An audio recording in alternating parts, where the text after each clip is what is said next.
Shalom, shalom. Je vous salue dans le nom de Jésus-Christ de Nazareth. C'est votre servante, Maman Estelle Goulayo. Shalom. Je voulais partager un peu l'expérience que j'ai eue un peu dans mon passé. Mais en fait, je ne connaissais pas ce qui c'est. Mais aujourd'hui, quand la parole déclare que vous connaîtrez la vérité vous franchit là.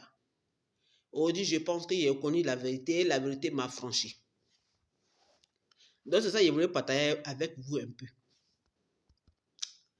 À travers un jeune que j'ai écouté, mais c'est là que j'ai vu que j'avais vécu ça aussi. Mais je ne connaissais pas, il était ignorant, je ne connaissais pas ce qu'il c'est. J'ai écouté un jeune, c'était un jeune chrétien. Un témoignage qu'on m'a rendu. Le jeune était chrétien. Maintenant, il allait voir son oncle. Son oncle était chrétien, mais c'est les chrétiens un pied de haut, un pied dedans.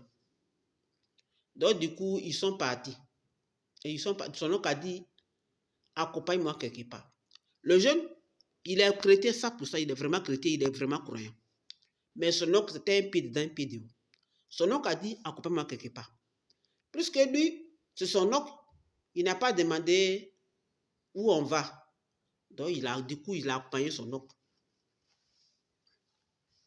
Donc, ils arrivent où ils vont. C'est chez un marabout. Là, il a posé son oncle, question à son oncle. Il dit, mais tu sais que moi, je vais à l'église. Pourtant, même tu vas à l'église, on est venu faire quoi ici? Son oncle dit, oh, attends, moi, j'arrive. Maintenant, son oncle, il allait se faire consulter. Le féticheur, il fait les fétiches, ça ne marche pas. Et le féticheur en question, il dit à son oncle, il dit à l'oncle de jeune qui croit vraiment à Dieu, ton neveu est venu avec lui, son esprit est trop fort. L'esprit qui est... Non, il n'a pas dit son esprit est fort, il dit l'esprit qui est sur lui là. L'esprit qui est sur lui là est trop fort. L'esprit qui est avec lui est trop fort. Son oncle a dit, en bon. Il dit, à cause de la même médicament, c'était les faits là. Ça n'a pas marché. Ça ne peut pas marcher. À cause du genou. Et puis, ils sont repartis.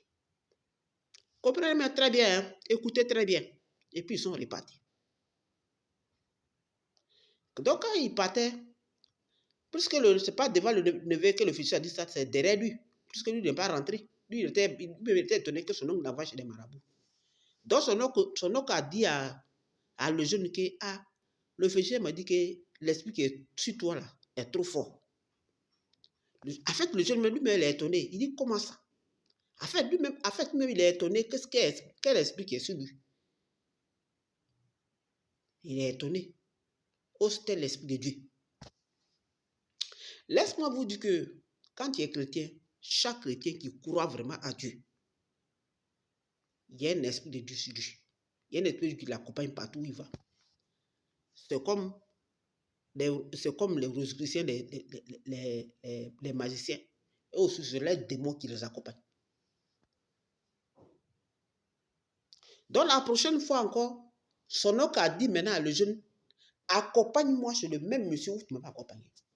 Voilà où le jeune était ignorant. Voilà où il était ignorant. Il n'a pas dit un mot qui peut le blesser, il n'a pas dit un mot qui peut le frustrer. Il n'a pas dit un mot qui est agressif. S'il a dit ce mot-là, c'est pas bon, c'est pas présentable. Voilà où le jeune était ignorant. Son oncle lui dit, accompagne-moi chez le même monsieur où tu m'as accompagné. Et le jeune chrétien, il a accompagné son oncle sur le marabout.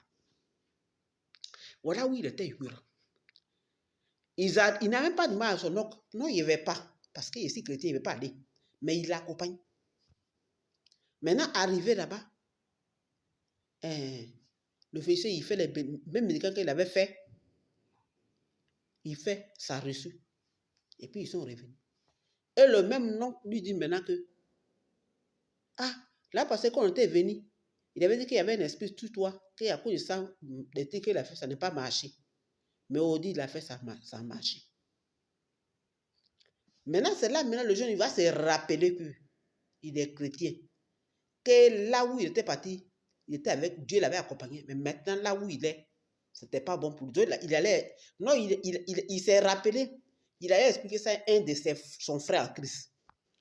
C'est son frère en Christ qui lui a dit maintenant qu'il a pris maintenant tout le temps pour lui expliquer, pour dire, quand il partait avec ton oncle, c'est un marabout, tu ne savais pas. Et puis il t'a envoyé là-bas. Donc là, l'Esprit de Dieu t'a accompagné pour te protéger.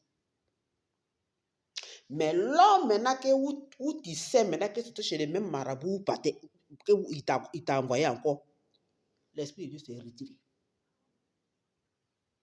Parce que là, tu sais que tu vas chez les marabouts avec ton oncle. Tu ne devrais pas partir là-bas. Donc là, l'Esprit de Dieu s'est retiré. C'est là il va se rappeler qu'il a fait des bêtises qui n'étaient pas bonnes.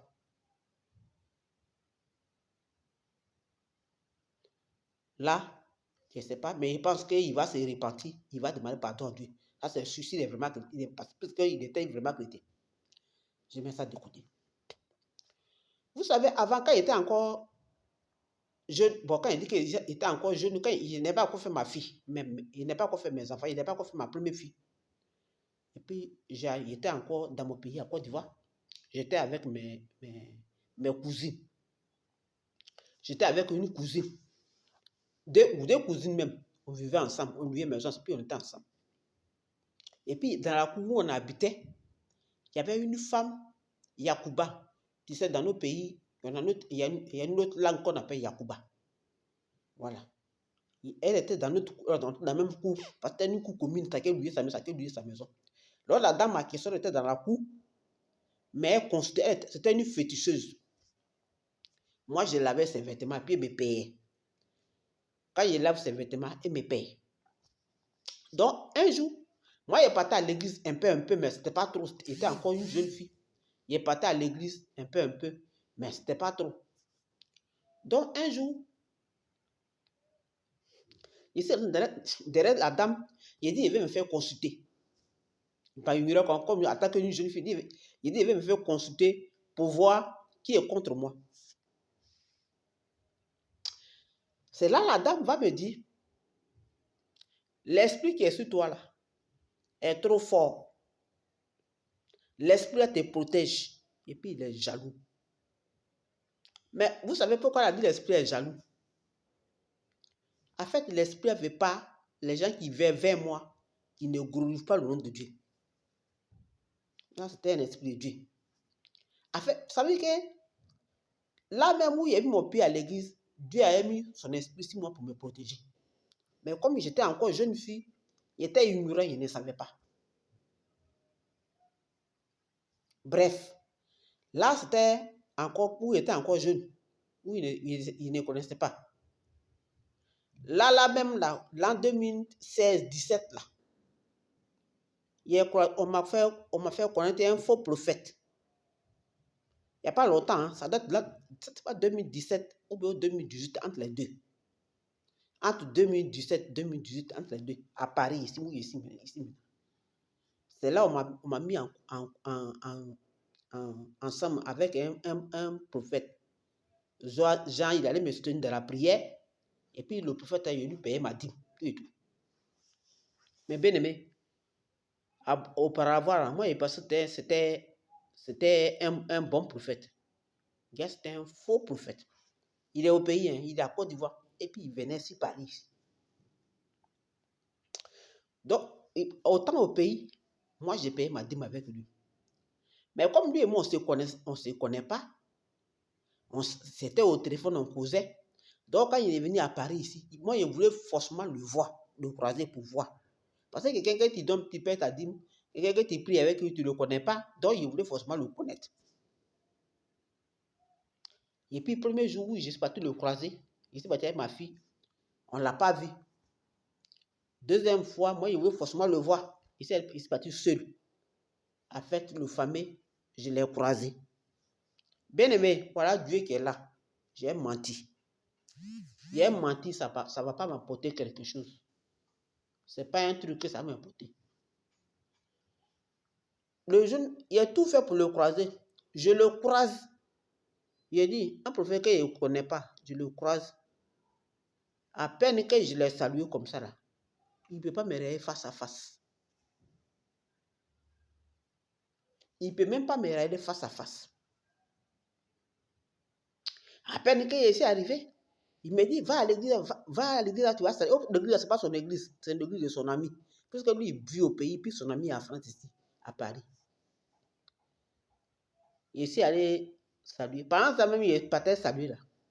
Lui, il y a ces deux prophètes là, derrière moi, ils sont en train de parler derrière moi ici. C'est pas mal, hein? C'est pas un truc de mal. Hein? À faire de vraiment ce qu'il ne me supporte pas. Bref, il peut ici revenir.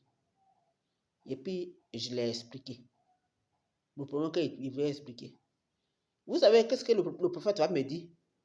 Il va me dire que oui, c'est l'esprit qui est sur toi là, que la personne ne supporte pas.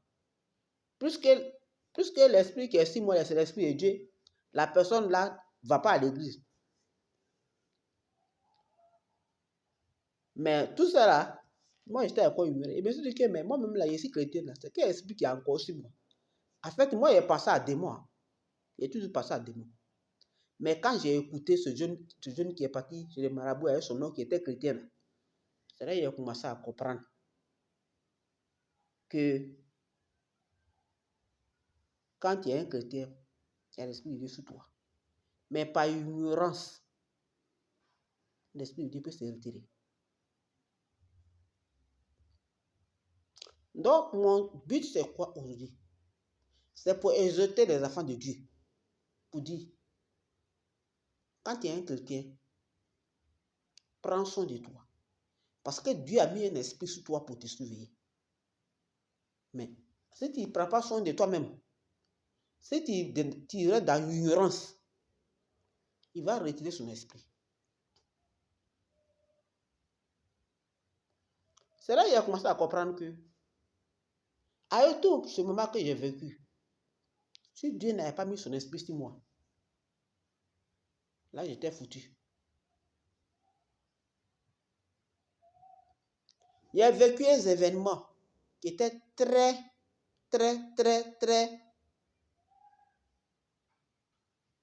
puisqu'ils ont fait un rituel, ils ont vu que ça n'avait pas marché. Donc, qu'est-ce que la personne voulait faire?